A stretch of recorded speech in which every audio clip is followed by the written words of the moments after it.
Okay, so we're going to go over this today. Tomorrow we're reviewing more, and the test will begin Friday. Use the expression below to answer questions 1 and 2. We have 5x squared plus 7x minus 8. It first wants you to list out its terms. What is the first term? Right. Remember, the term is the entire thing. Okay? The coefficient, the variable, and the exponent. What is the second term? And what is the third term?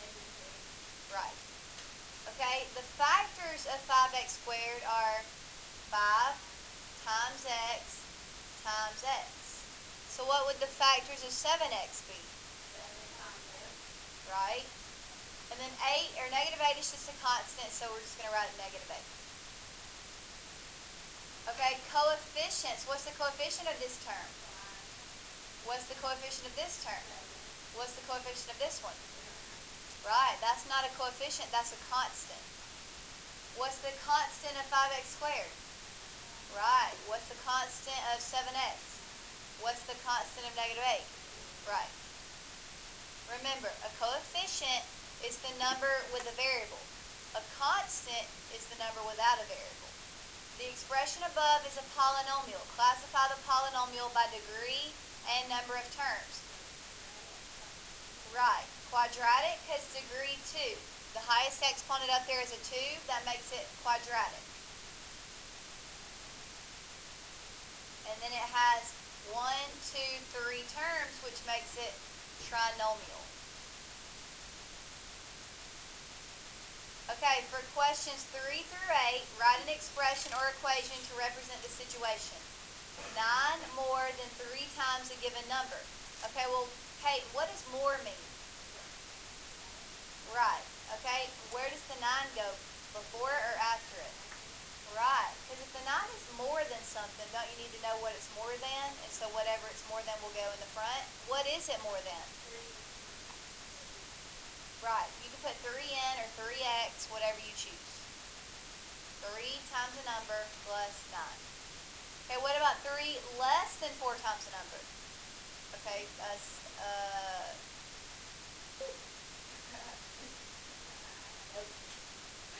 what? They're similar. Sierra, Kiera. Okay, how do you write this one? Yep.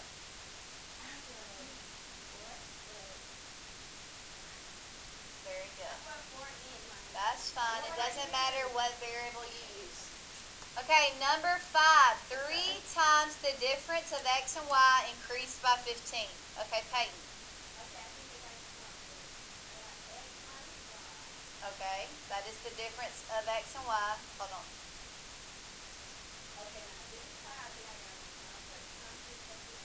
Where'd you put the times 3? But what are you multiplying the 3 by? Right. Look, you're doing, the 3 is times the difference, right? Well, isn't that whole thing the difference?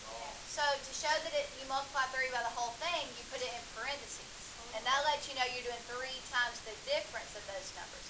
And then at the end, increase it by 15. All right, you earn $8 an hour at your job. Okay, Mallory. 8x, very good. 8h would work as well.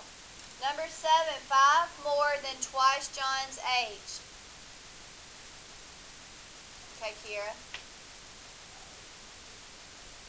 Okay, well, how do you represent twice John's age? 2j or 2x. And then 5 more than that would be plus 5. Okay, the sum of a number in 10 is divided by 5. Peyton. How did you write it? Oops, that's not 10. N plus 10 over 5. Okay, now the reason I was saying that is because some people choose to write it out horizontally like this. N plus 10 divided by 5. Is that the same thing? It's not entirely right.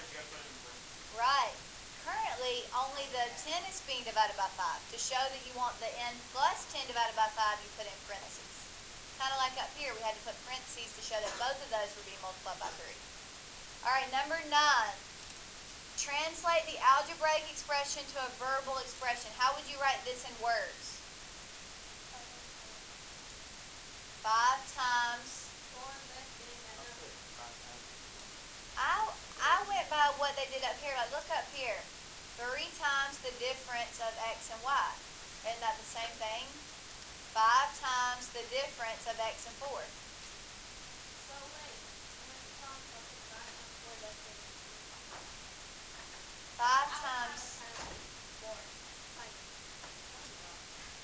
Let me write out this one first. 5 times the difference of, you can write a number and 4, or you can write x and 4. It doesn't really matter.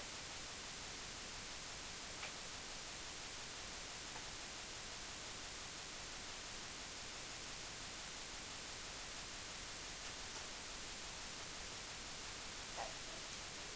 All right, next page. Simplify the following. How do they want you to simplify it? Okay, so Peyton, what can you combine with 5x squared? And that gives you a... Okay, so we're done with the x squared terms. What can you combine with 3xy? Nothing. So just bring down the positive 3xy. You would have to have another term that said something xy to be able to combine it with it. What can combine with the negative 2y squared? And that makes...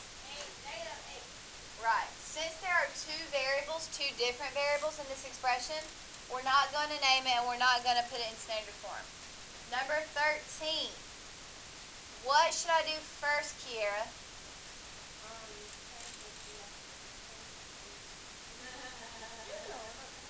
Right. This minus sign attaches to everything that comes after it in the parentheses. So while it doesn't affect the first trinomial, it will change every sign of the second trinomial. Okay, that 5a squared will become minus 5a squared. That negative 4a will become plus 4a, and that positive 6 will become minus 6. From there, we just go on to combine like terms. What can be combined with the 7a squared? Negative 5a squared. Which makes? 2a squared. What can be combined with the negative 8a? 4a. Which makes? Negative 4a. And what can be combined with the 12? Negative 6. Which makes? 6. What do we name this one? That's the quadratic trinomial. Right, quadratic because the highest exponent is 2. Degree 2s are quadratic. Trinomial because it has 3 terms. Alright, 14 and 15 I'm going to need to zoom in a lot more. Okay, number 14, they want us just to simplify them. It's adding, so you don't have to worry about the signs. We just need to combine the like terms. What can you combine with the 7 and cubed? The negative 4 and cubed. What's 7 minus 4? Positive 3 and cubed, right? Well, look, that doesn't help us. Every single answer has a 3 and cubed in it, so those don't help us. Then we move on to the negative 4 into the 4th. What can we add it to? Okay, what's a negative 4 plus 3? Negative 1 into the 4th. Well, this has a 2, that has a 2, that has a 2. Isn't this the only one with a negative 4 into the 4th? And then the way they got that negative 9 is the negative 4 and the negative 5 added together make a negative 9. What do we name this one? It's a polymer with 4 terms. It's a quartic because 4 is the highest exponent, so it's quartic trinomial because it has 3 terms. Okay, what do we need to do first for this one? Oh, change the coefficient. Right. This 6, won't it become minus 6? And this will become minus 7m, and this will become plus 4m cubed. Okay, so what can we combine with the 7m? And isn't that a minus 7m? So what happens to them? So should there be any m terms in your answer? Well, look, all 3 of these have an m, so it has to be a. Okay, the negative 4m cubed and positive 4m cubed also canceled out, leaving just the 8 into the 4th minus 6. What do we name this? No, it's degree 4, which is quartic. And then what's its last name? Right, because it has two terms. Okay, number 15. Jonathan took a road trip to Texas. When he stopped for gas, he spent $25 on gas and 5 snacks for his friends at a price of $1.25 per snack.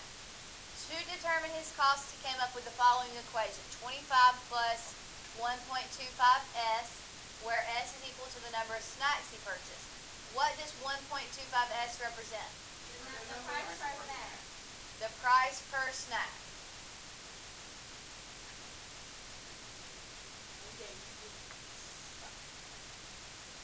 And then what does 25 represent? The spend on gas. Right. Yeah. Right, the cost of gas. Either one of these says, this could also say cost per snack. Okay, number 17. The expression represents the cost of Jordan's phone bill, where T represents the number of texts sent. Okay, here's the expression. 0.10T plus 25. What is the constant in the expression? 25. Right, and what could that represent? How many texts? Wait, you said this is how many texts? Cost of the bill, that's the cost to have the service. Right, the service fee, like the fees you pay. Because guys, if you have a plan, a phone plan, don't you pay something monthly whether you pick up that phone or not? Yes, okay, that's just a monthly fee. What does the coefficient represent? Well, first of all, what is the coefficient? And what does that represent? How many texts? No. That's how much pay for every text. Oh, yeah. That's 10 cents per text. We don't know how many texts he sent. That would be filled in for T, and then you could find out his total bill if we knew how many texts he sent, but we don't. Okay, number 19. In which expression is the coefficient of n a negative 1? Nope. See, it is tricky because you automatically, your eyes go right here to this negative 1. But that's an n squared. We're looking for just a regular n. This regular n is the only one with a negative 1 as the coefficient. Okay, because this one has a positive 1 and that one has a positive 4. Okay, number 20. We're going to mark out constant because constant is a name determined by its degree. Okay, the rest of these are names determined by how many terms they have. So number 1, how many terms does it have? 2. So that is a binomial. Number 2, 2. so binomial. Number 3, 4. so what do we call that? Polynomial. With 4 terms, which you didn't have to go that specific. Technically, aren't 1 and 2 also polynomials just with 2 terms? Yes, all 6 of these are polynomials, okay? All of these are polynomials. It's just we have special names for certain polynomials. Okay, what about this one? How many terms does it have? 1. It has 1 term, so it's a monomial. Remember, I told you we're not using constant right now. And then number 5, trinomial, and number 6, trinomial.